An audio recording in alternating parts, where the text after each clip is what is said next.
The Material World 11. In a narration found in Sahih Bukhari, number 6439, the Holy Prophet Muhammad, peace and blessings be upon him, warned that if a person possessed a valley of gold, they would desire another, and nothing fills their stomach except dust. But Allah, the Exalted, forgives those who repent to Him. This narration warns against possessing too many worldly desires. The problem with them, even if they are lawful, is that fulfilling one desire only leads to more.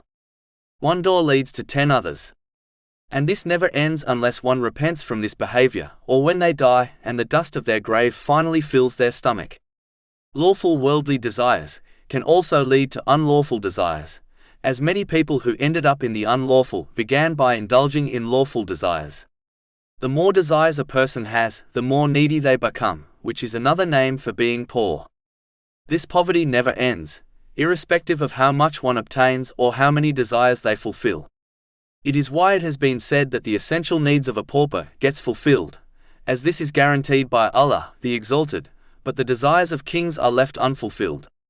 A Muslim should instead strive in this world in order to fulfill their needs and the needs of their dependents without excessiveness, waste or extravagance. And they should minimize their worldly desires in order to avoid this real poverty and instead seek peace and comfort with the controller of hearts and emotions, namely, Allah, the Exalted, through His sincere obedience, which involves using the blessings one has been granted in ways pleasing to Him. Chapter 16 An-Nahl, verse 97. Whoever does righteousness, whether male or female, while he is a believer, we will surely cause him to live a good life, and we will surely give them their reward in the hereafter according to the best of what they used to do. It does not take a scholar to conclude that those who are obsessed with fulfilling their lawful or unlawful desires, by misusing the blessings they have been granted, never find peace, irrespective of how many worldly possessions they own. In fact, those who behave in this manner are the furthest from peace of mind and are the closest to anxiety, stress and depression, and are the most addicted to drugs and alcohol. Chapter 20 Taha, verse 124.